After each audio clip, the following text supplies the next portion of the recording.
C'est une copie bien pâle qu'ont rendu les footballeurs d'Angesco vendredi soir lors de la 9e journée de Ligue 2 contre le Racing Club de Strasbourg.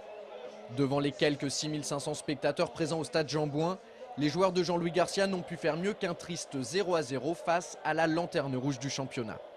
Seul lot de consolation pour les Angevins, une imperméabilité défensive enfin retrouvée. Ça ne leur était plus arrivé depuis le 14 août dernier et leur déplacement sur la pelouse de Guingamp. Malheureusement, l'obsession des scoïstes de ne pas encaisser de but s'est traduite par une animation offensive défaillante. Face à la plus mauvaise défense de Ligue 2, les Angevins se sont seulement créé 3 occasions, dont ce face-à-face perdu par Anthony Modeste devant le portier strasbourgeois. Malgré le manque d'inspiration évident de son équipe, Jean-Louis Garcia préfère retenir le positif. Aujourd'hui, on est en progrès par rapport aux soucis que l'on avait jusqu'à maintenant, c'est-à-dire de prendre trop de buts, de mal gérer le temps additionnel. Ce soir, on ne prend pas de but. Conséquence de ce résultat nul, le SCO fait du surplace au classement. Angers est actuellement 11e avec 10 points. Attention, les hommes de Jean-Louis Garcia ne possèdent que 3 longueurs d'avance sur Sedan, premier relégable.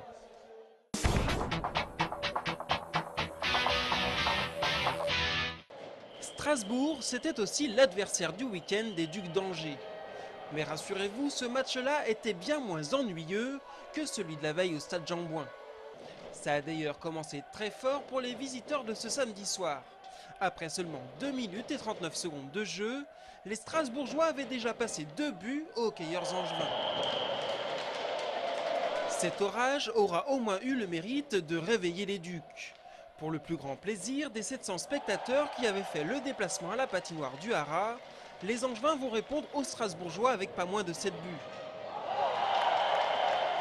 Avec cette 3e victoire consécutive en Ligue Magnus, les Ducs pointent à la première place du classement.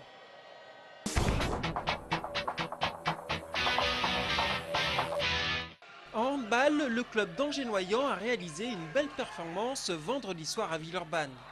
Les hommes de Denis Tristan, qui restaient sur 2 défaites consécutives, se sont imposés 25-19. Grâce à une défense de fer, ils ont fait course en tête pendant l'ensemble de la rencontre. Après 4 matchs, Angers-Noyant prend la 6e place du classement du championnat de France.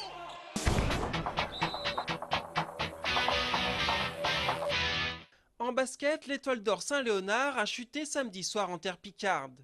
Opposé à l'équipe de Saint-Quentin, les Angevins se sont inclinés 89-80 après avoir couru après le score pendant toute la rencontre. Rappelons que mercredi dernier, l'ABC s'est timidement imposé face à l'équipe du Centre fédéral sur le score de 69-61.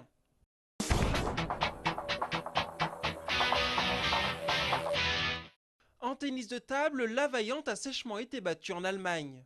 Après avoir réalisé l'exploit lors de la première rencontre de Ligue des Champions, les Angevins n'ont pas réussi à refaire le coup face à Oschenhausen.